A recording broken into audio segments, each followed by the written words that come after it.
ஸ்ரீமதே ராமானுஜாய நமக. ஆண்டாள் திருவடிகளே சரணம். நமஸ்காரம். குற்றேவல் குரு செய் ஏவல் கைங்கரியம். எஜமானன் இட்ட வேலையை செய்யறது தான் கைங்கரியம்.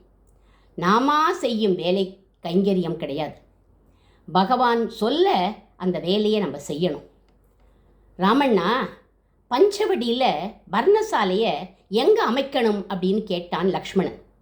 ராமர் சொன்னார், ரமத்தே யத்ர வைதேகி, எந்த இடத்துல அமைச்சா சீத்தை சந்தோஷப்படுவாளோ, துவம் அகம் சாபி லக்ஷ்மணா, எந்த இடத்துல அமைச்சா உனக்கு சௌகரியமாக இருக்குமோ, ததுர்ஷோ திருஷ்யதாம் தேசகா சந்நிவிஷ்ட ஜலாசயா, எந்த இடத்துல அமைச்சா எனக்கு அனுஷ்டானத்துக்கு வேண்டிய தீர்த்தம் புஷ்பம் எல்லாம் கிடைக்குமோ அந்த மாதிரி இடமா தேர்ந்தெடு அப்படின்னு விட்டார்.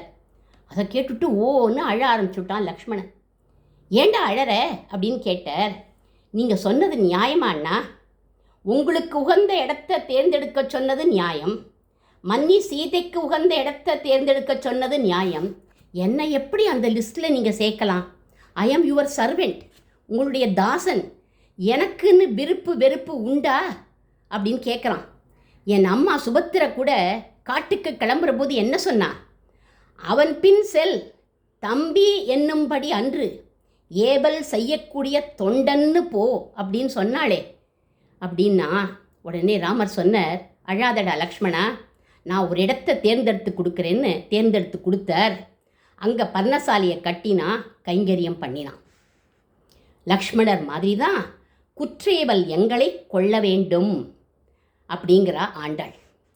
கைங்கரியங்கிறதான் நாங்கள் டைரெக்டாக சொல்லாமல் பறை பறைன்னு கோடு வேர்டு யூஸ் பண்ணோம். உனக்கு புரிஞ்சுக்க தெரியலையே கண்ணா அப்படிங்கிறா ஆண்டாள். மகாபாரதத்தில் கூட வித்துரரும் கோடு வேர்டு யூஸ் பண்ணார். துரியோதனன் பாண்டவர்களை அழிக்கணும்னு திட்டமிட்டு அரக்கு மாளிகை அமைச்சான். வித்துரர் அதை சூச்சகமாக சொல்கிறார், அட்வைஸ் பண்ணுறார். எதிரியோட திட்டத்தை முன்கூட்டியே யார் தெரிஞ்சுக்கிறாளோ அவள் உயிர் பிழைச்சிடுவா அப்படின்னார். அடுத்ததாக சொன்னார், இரும்பால் ஆன ஆயுதத்தை விட கொடுமையான ஆயுதம் ஒன்று இருக்குது அப்படின்னார். அது என்ன ஆயுதம்னா நெருப்பு. அதை டைரெக்டாக சொல்லலை. எவ்வளோ பெரிய காட்டுத்தீ வந்தாலும் ஒரு பிராணி தப்பிச்சுடும்னார். எது? எலி. பொந்து நோண்டி தப்பிக்கும், அதையும் டைரெக்டாக சொல்லலை. நடுநிசியில் கூட நட்சத்திரங்கள் தெரியும் அப்படின்னார். அதாவது நடுநிசியில் போங்கோ, நட்சத்திர வெளிச்சம் போரும், பகலில் போனால் கண்டுபிடிச்சிடுவா அப்படிங்கிறத சொல்லாமல் கோடு வேர்டு யூஸ் பண்ணினார். தர்மபுத்திரர் புரிஞ்சுட்டு தப்பிச்சுட்டார். அந்த மாதிரி தான் கிருஷ்ணா நாங்கள் கோடு வேர்டு யூஸ் பண்ணினோம் பறைன்னு அப்படின்னா ஆண்டாள். மதுவார் தன்னந்துழாயான் முது வேத முதல்வனுக்கு எது என் பணி என்னாது அதுவே ஆட்செய்யுமீடே அப்படிங்கிறார் நம்மாழ்வார். எது என்னோட பணின்னு கேட்காதீங்கோ, எது கிடைக்கிறதோ அதை பண்ணுங்கோ, அந்த தன்னன் துழாயான் அதை ஏற்றுப்பான் அப்படிங்கிறார் ஆழ்வார். ஆனால் நம்ம ஆண்டாள் என்ன தெரியுமா சொல்கிறா? திருமகள் மண்மகள் ஆயர் மடமகள்னு 3 தேவிமார்களும் உனக்கு கைங்கரியம் பண்ணின மாதிரி என்ன கைங்கரியம் பண்ணாலோ அதே கைங்கரியத்தில் நீ எங்களையும் ஈடுபடுத்தணும் அப்படிங்கிறார். அதனால என்ன சொல்கிறா? குற்றேவல் எங்களை கொள்ளாமல் போகாது அப்படின்னு கமாண்ட் பண்ணுறாளாம்.